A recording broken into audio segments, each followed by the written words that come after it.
नमस्कार, उत्तराखंड समाचार में आपका स्वागत है। मैं रागिनी बिंजोला। सबसे पहले मुख्य समाचार।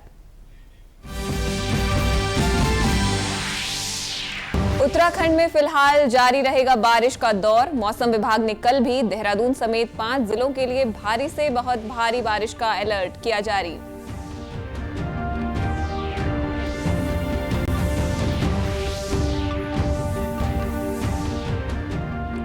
चारधाम यात्रा पर लगा ब्रेक। मौसम विभाग की चेतावनी के चलते 5 सितंबर तक रोकी गई यात्रा। हेमकुंड साहिब भी नहीं जा सकेंगे श्रद्धालु।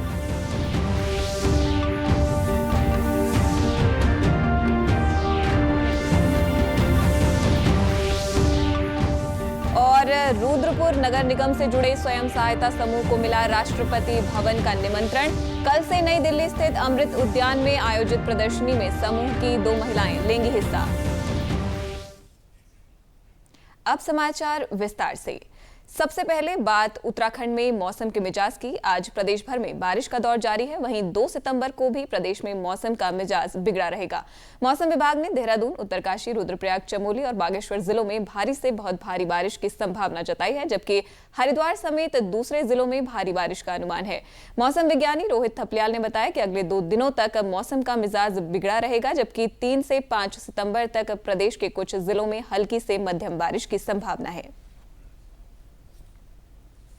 जो उत्तराखंड के जनपद हैं उनको ऑरेंज और रेड कलर की वार्निंग में रखा गया है। 2 तारीख को भी जो एक्टिविटी है वो गढ़वाल क्षेत्र में या अंदर के डिस्ट्रिक्ट्स में थोड़ा रहने की संभावना है, जिसमें जो हमारा देहरादून है या फिर उत्तरकाशी, रुद्रप्रयाग, चमोली, बागेश्वर जनपद है, यहाँ पर कहीं कहीं भारी से बहुत भारी वर्षा मिल सकती है। और जबकि जो अन्य पर्वतीय जनपद हैं या फिर हरिद्वार जनपद है, वहाँ पर कहीं कहीं भारी वर्षा मिलने की संभावना है। तो 2 दिन जो है एक्टिविटी ज़्यादा है, आज जो है और कल उत्तराखंड में। उसके बाद एक्टिविटी कम हो जाएगी, तो 3 4 5 तारीख में उत्तराखंड में पर्वतीय क्षेत्रों में विशेषकर इक्का दुक्का स्थान पर भारी वर्षा मिल सकती है। वहीं मौसम की बेरुखी का असर चारधाम यात्रा पर भी पड़ा है। खराब मौसम के चलते अगले 5 दिन तक चारधाम यात्रा पर ब्रेक लगा दिया गया है। इसकी पुष्टि आपदा प्रबंधन सचिव विनोद कुमार सुमन ने की है। उन्होंने कहा कि 5 सितंबर तक प्रदेश में भारी बारिश की संभावना है, जिससे जान माल का नुकसान हो सकता है। लिहाजा लोगों की सुरक्षा के दृष्टिगत ये निर्णय लिया गया है। उनका कहना है कि मौसम ठीक होते ही यात्रा को सुचारू किया जाएगा। देखिए, वर्तमान में चूंकि बरसात ज़्यादा हो रही है और लैंडस्लाइड ज़्यादा हो रही है, इसलिए यात्रियों की सुरक्षा को देखते हुए यात्रा को रोकने का निर्णय लिया गया है। हमने सक्षम स्तर से आदेश प्राप्त कर लिया हम लोगों ने। जब मौसम ठीक होगा फिर यात्रा को सुचारू किया जाएगा। वर्तमान में जो कि मौसम खराब है, ऐसे में यात्रियों की जान को खतरा हो सकता है, व्हीकल को खतरा हो सकता है और लोगों के जीवन को खतरा हो सकता है। उसको देखते हुए रोका जाना आवश्यक है, इसलिए यात्रा रोकी जा रही है।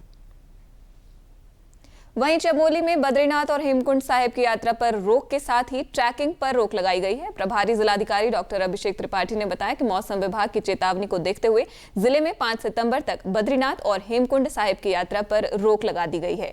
इसके साथ ही ट्रैकिंग रूट, फूलों की घाटी, Bedni Bugyal, Roopkund, lord Curzon road, Rudranath समेत अन्य ट्रैकिंग रूटों पर आगामी 5 सितंबर तक रोक लगाई गई है।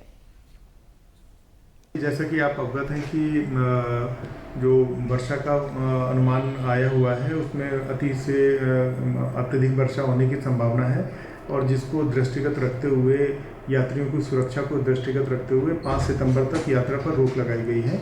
और जनपद में जो हेमकुंड साहिब की यात्रा और बद्रीनाथ जी की यात्रा को बंद किया गया है।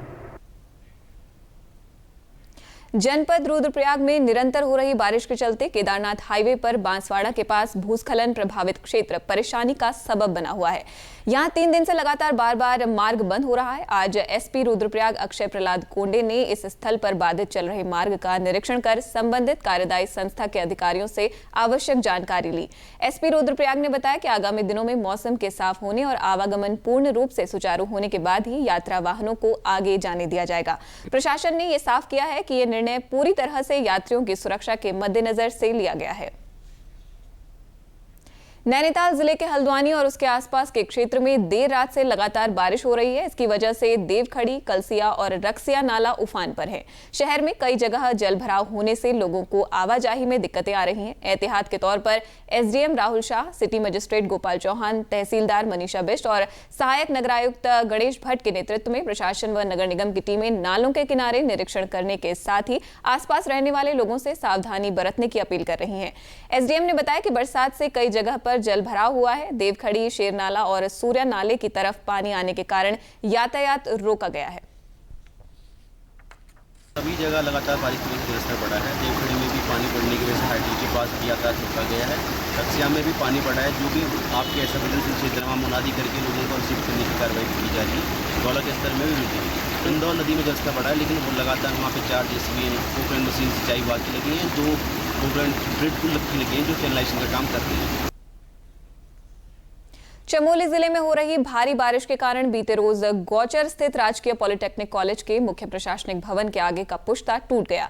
इस कारण इस भवन को खतरा उत्पन्न हो गया है। पुश्ता टूटने से कॉलेज के ठीक नीचे बने आवास भी खतरे में आ गए हैं।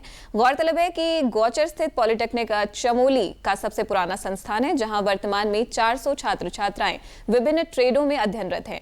कॉलेज प्रशासन ने इस संबंध में शासन को सूचना दे दी है। वहीं स्थानीय सामाजिक कार्यकर्ता भी पॉलिटेक्निक को खतरा उत्पन्न होने से चिंतित हैं।